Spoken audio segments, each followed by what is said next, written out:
in this video, I'm going to be telling you guys about something that ate me up over the years and is eating some people up right now. It's called being too visionary. Some people call it, how they call it, lazy but ambitious. I've been seeing all videos like that, and I've been able to crack the code of what it really means. It doesn't necessarily mean that you're lazy. It doesn't necessarily mean that you're just over ambitious. I'm going to tell you guys what it means, why it happens in circles. But before we get to that, I want you guys to understand something. You can only get yourself. What do I mean? A man can only receive from his state of consciousness. You can only get from who you are. That's why two people can read a book and they can understand two different things, because their state of awareness is different. So before we journey on in this video, I want you guys to do something. I want you to begin to imagine who you want to be, that CEO that you want to become, that visionary leader that you want to be, that the kind of things. Begin to envision yourself doing that, because so that you'll be able to understand what I'm about to say from the lens of who you want to be, not from the lens of who you are now. Who you are now has nothing to do, and you may not get as much information as you need from that consciousness. So dear CEO, dear leader, dear man of God, now let's go. Now what I'm talking about today is called being too visionary. Being too visionary. P.T. Barnum talked about it in his book. This is one problem I had. It was a big problem, and a lot of entrepreneurs, CEOs have it now. So I'm saying this for your workers, dear CEO. You may not have workers right now, but I'm telling you this. As you're learning this, you're going to be teaching your workers. This is very important. When someone is too visionary, what does it mean? It means that you see everything as a success because you have been trained to think big. This happened to me. I'm telling you the honest truth. So let's say I pick up business A. Let's say shoe business. Yes. And I see shoe business as a success immediately. I'm seeing the end result of it. I'm like, wow, there is money in this. And of course, for money to come, value, we must offer value. And I'm seeing business A and I'm like, wow, there's a lot of value in this. And next thing, I see business C. Now let's say business C is ice cream business. And I'm like, wow. Because I'm too visionary, because I'm built for success, everything I see the end result and I see it as a success. So as I'm looking at that ice cream business, what I'm seeing is the success of the ice cream business. That is business C. Now, business D. Let's say it is YouTube, creating content. And I'm looking at people creating content. I'm like, wow, actually, content is king. Content is the future. Wow, I'm seeing the end result of that. I'm seeing myself teaching, raising, from the YouTube aspect. I'm seeing myself creating content. I'm already seeing the end result. I'm already being too visionary of three different businesses. Let's just use these three now: shoe business, ice cream business, and then content creating. Now, what's the problem with this?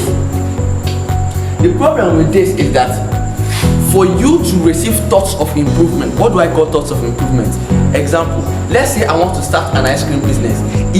According to Napoleon Hill, once you begin to dwell upon a thought, you begin to magnetize to yourself thoughts of like nature. Do you understand? So let's say I'm thinking about ice cream business. The next thing now, I begin to think of, wow, if I start ice cream business, I will need to sell it where the people who need ice cream. Who needs ice cream? These are thoughts in the likeness of ice cream business. You see the shape of those thoughts. Now let's say I switch now and start thinking about the shoe business. Now, okay, what kind of shoes do I want to make? Should it be leather? These are thoughts in the likeness of that. Let's say YouTube. Now, what kind of content? What will be my logo? What will be the brand channel? What will be the description? These are thoughts in the likeness of that. Now, this is what happens. Because that you are too visionary. You are seeing vision A, B, C, and D as success. Now, you'll be receiving thoughts of improvement from all these 4 businesses. They will be dragging you. You'll be receiving thoughts of improvement. And guess what? There are some thoughts, there are some strategies of improvement that you will never get until you dwell upon a thought for long. Now, because you are thinking of 4 businesses at the same time, you will not be able to dwell upon one business thought. You will be dwelling on the thoughts of business A, and after some time, let's say it takes like 4 minutes to get that. In 2 minutes, you're like, oh, business B, and you're now in business B, oh, business C, oh, business A. Now it's dragging you. You can't even get that strategy thought that you need. This is the problem of having too many. This is the problem. Before I used to think that no, I'm not a specialist, I'm a generalist. I used to, counsel myself. I'd be like, yeah, I can do so many businesses at the same time. Now, this is the one problem with gossip. Now, because of this one, you are getting thoughts from this one, you're getting thoughts from this one, you're getting thoughts from this one. Now, let's look at it. My shoe business B.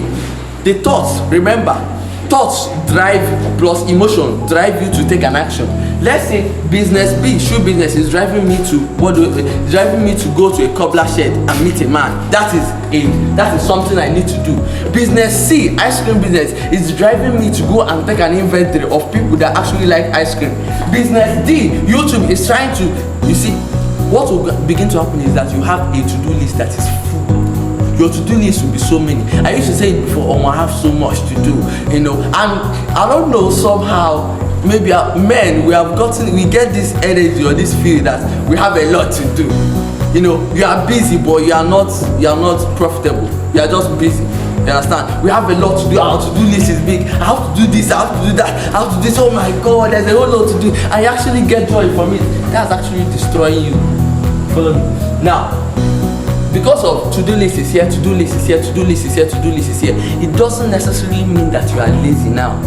Because you can take this action. You only have a limited amount of time, 24 hours in a day, and a limited amount of energy to spend that day. So you cannot spend everywhere. You understand? So as you are doing, this one is dragging you, this one is dragging you, this one is dragging you.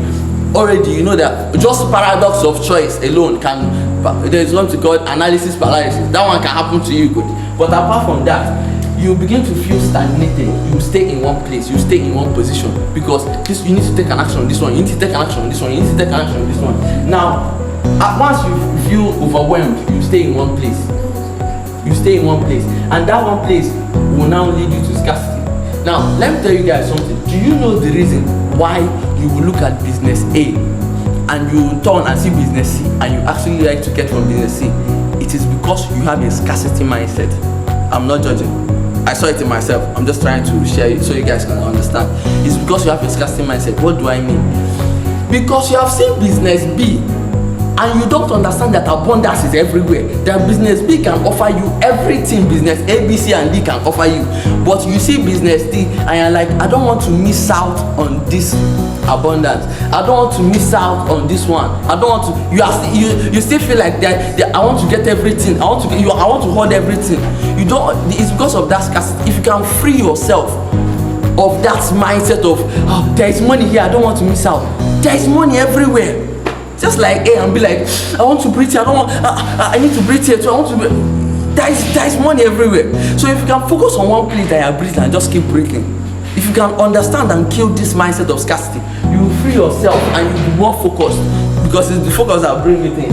Now, because it is scarcity that drove you to begin to think of many businesses, that scarcity, of course, we have already done this. Anything that comes to your mind will bring itself out. Now, you will be overwhelmed, and that scarcity will now come back. You see that you have nothing. Again, that's a cycle. Some people call it self-sabotage. So there's a whole lot of things. It has a whole lot of names. But you guys understand what I'm saying. Now, the scarcity appears here. Now, next thing, you begin to go back to your study. You begin to go back to your books. You begin to understand that I need to become money for money to come to me. And that is where you enter this frequency of I am, affirmations, meditations, everything. Now, once you have done all this and you now understand for money to come to me, I need to offer value. Then you now go back to this cycle again. Okay, what value should I offer? You now see business A again. If you did not kill that scarcity mindset, you will see business B, and you will not have the discipline to say business B, you will bring me abundance, but I'll focus on business A for now. If you do not have this discipline to be able to do that, you go back to this cycle again. It's called being too visionary. You see everything as a certain success, and you still have the scarcity mindset to not focus on one. You want to gather everything, want to hold everything, want to be greedy. You cannot hold all the air in the world. You just imagine that. That's what you're trying to do in the case of money. So that's not impossible. And for those that say, hey, but these people have done it. Someone like Elon Musk, he built two businesses at the same time. Go and listen to his story. he had a system around it. He said Monday, Tuesday, Mondays, I think it was for Starlink or something like that. One for one business, the other was for Tesla, something like. He was doing it this day, and he almost died. He said you wouldn't even wish to be in his shoes. And guess another thing he said? He said that he reached a point whereby all his money, he had to split it. He had to make a decision. One company had to die, or he had to split the money and then try to make all of them survive. It took a lot of hard work, a lot of grace, a lot of energy for both of them to be able to survive at the same time. Go and listen to the story. Being too visionary is good, but for when you are in your own field. Another problem with being too visionary, due to time, we'll cut it short. Another problem with being too visionary is in your growth. When you want to grow and you still don't understand yourself, and you are too visionary of yourself, and you be like, I can do 1,000 push-ups, that is being too visionary. It's not good. There's a whole lot of things, but due to time, dear CEO, dear man of God, dear leader, dear president, dear founders, because I know I'm not talking to men, I talk to kings. So I know that you're a king and a queen in your field. So thank you so much for watching. If you know anyone that is going through this is a major problem among the youth. If you know anyone that is going through of course, the best good you can do for the person is to teach the person or share the video. Thank you so much.